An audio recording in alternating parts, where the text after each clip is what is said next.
So in the previous two videos, I explained my position on the concept of prohibition. In this video, I'm going to put forward my theory for an overall reduction to violent crime rates, how to obtain that scenario, and why. So before we get started, I want to clear up the straw man argument that consumes both sides of the gun prohibition debate. Those in favor of prohibition argue that by making guns illegal, you'll reduce crime. Those against argue that by having a lot of guns, you'll reduce crime. Both are incorrect, because both assume that access to firearms is the central and key point to crime rate, which is false.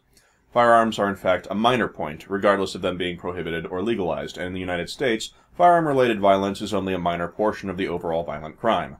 The prohibition debate about them is nothing more than two people making straw man arguments about each other, and if your goal is to reduce crime, you may as well not take either side. Gun concepts are important, and I'll address them later in this video, but they're not as much of a priority as both sides would have you believe. In this video, I'm going to put forward my theory. Reasons for why are partially explained in my previous two videos. I would recommend watching them first, but it isn't mandatory. Crime rates are affected by two things: motivation and ease of access. These two columns can be set to varying heights and will create varying levels of crime rates, depending on the balance between the two. Ease of access has to do with how powerful a criminal is compared to how powerful the victim is, the inherent risks taken by the criminal when conducting a crime, or being discovered and prosecuted afterwards, etc. Motivation has to do with why a criminal would want to commit a crime in the first place. Either because you liked someone's watch and killed them to take it and wear it, or because you were desperate for money to afford medical treatment, or because you just really love that pot and don't hold much respect for the established rules for whatever reason. These two categories, in my view, determine the crime rates. If you set either incorrectly, you'll receive unpleasant results. You need balance to make it work. For example, if ease of access is set to difficult, and each individual victim of the criminal is capable of killing the criminal, e.g. carrying a weapon, crime rates may still be sky high, as they are in war-torn, lawless parts of Africa, where everyone has a weapon but crime is rampant. Because of the second column, desperation. If motivation is high enough, people will commit crimes regardless of the risks, such as drugs as an escape, where drug use is punishable by death, i.e. Gaza Strip. Vice versa, if ease of access is easy enough, and a person with an illegal weapon has unarmed victims, crime rates may still be low because of an overall lack of desperation and motivation to go commit crimes. Thus the conclusion is that a nation that finds a good balance between the two columns will receive lower crime rates, and one out of balance will receive high crime rates. Now the motivation category, as I explained previously with drug use, affects people's willingness to commit crime. The more desperate a citizenry is, the more likely they are to commit crime, regardless of them being armed or not. Vice versa, a citizenry where ease of committing crime is too easy, either because they are armed and victims are not, or because the authority figures are unwilling or incapable of prosecution, crime may be high, even though motivation is low, because less motivation is needed to provoke someone to commit a crime. Nation A has high motivation, but also difficult access to crime. Nation A has high crime rates because people are motivated enough to take the risks of access, like the Gaza Strip. Nation B has high motivation and also has ease of access, like war-torn or impoverished nations. Crime rates are high because unarmed passers-by on the roads are easily preyed upon by armed bandits. So are armed passers-by on roads, if not enough are unarmed. Desperation and ease of access cause high crime. Nation C has low motivation and has ease of access, such as Britain. Nation C risks having high crime rates because it's easy to get away with crime, and simple human greed will provoke people to commit crime because barely any motivation is required, and there aren't enough inherent risks to be a deterrent. Because it's impossible to satisfy every single motivational aspect, so motivation can never be set at zero. But it's not as bad as Nation A or B, it's a pretty solid setup. And Nation D has low motivation, but also has difficult access. Nation D has low crime rates.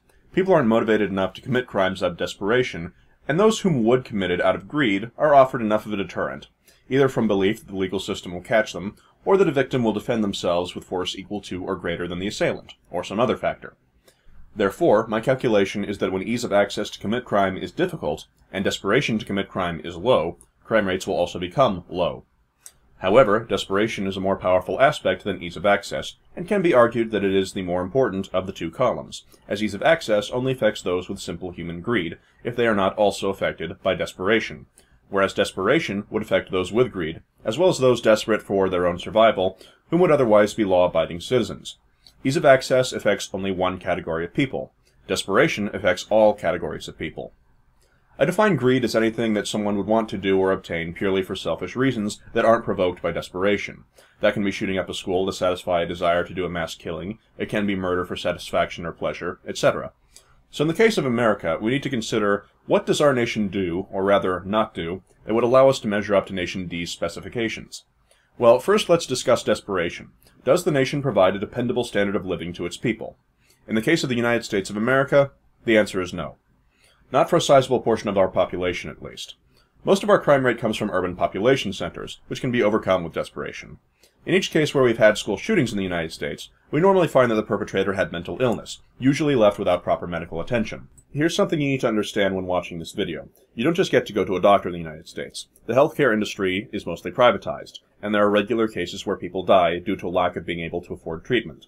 I myself was scheduled to be one of these, and a lack of access that I otherwise would have had were I more wealthy placed my life at risk where I otherwise would not have been placed in harm's way. Thus, the ease of access to medical treatment, such as, for example, mental health care for someone considering shooting up a school, is denied.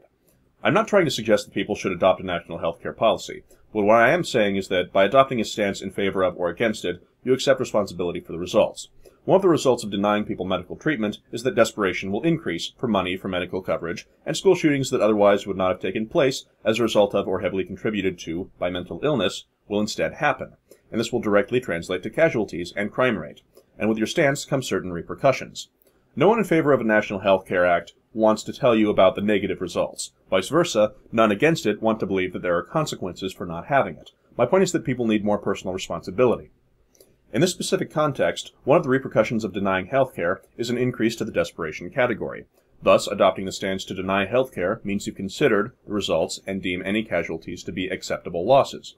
Ergo, you are responsible in part for school shootings when the perpetrator had untreated mental illness due to lack of medical treatment access. Therefore, if the nation was capable of providing affordable or otherwise reliable access to health care, crime rates would go down. Hence, there is a causal link between access to medicine and crime rates, via desperation. Anyway, the conclusion so far is that if desperation is overall low, crime rates will be artificially made lower. The largest influence of desperation is the standard of living that the average citizen has. Lack of access to certain things that the citizen deems needed will create desperation, turning an otherwise law-abiding citizen into a criminal. By lowering desperation, by providing a dependable standard of living with education, medical access, valid career paths, etc., those otherwise unmotivated to commit crime will remain unmotivated to commit crime. Therefore, I conclude that were education better, were job security better, and most importantly given the circumstances of the United States, were access to health care more affordable and dependable, crime rate would be lower.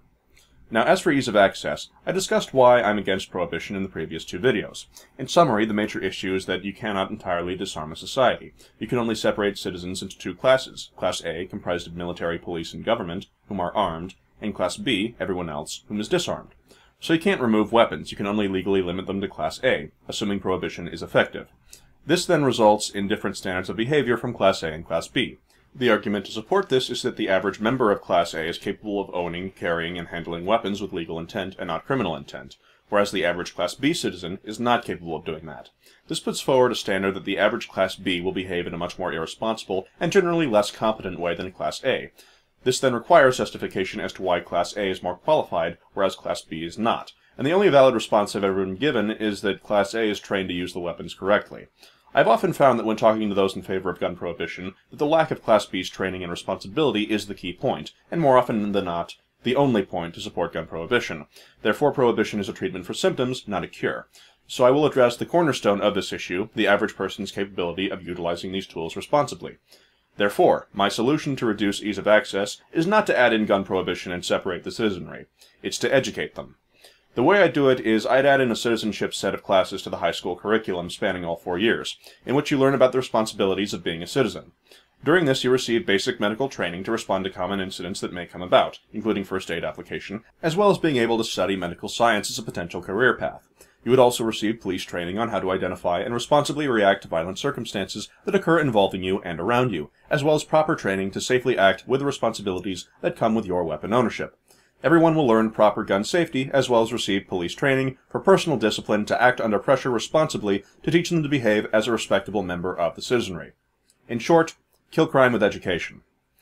This will address much of the ease of access category. My conclusion is that by taking steps to modify these two categories, motivation and ease of access, we can obtain world-class low crime rates. I would discuss them more, but each factor that affects these is divided into subsections such as legal system, education, and healthcare, and those are all their own videos in and of themselves. But that's my theory for how to lower crime rates in a nutshell. I just need a name for it now. Anyway, feel free to leave a comment if you have a question about my theory or wish to challenge my theory, and I'll see you next time. Laters.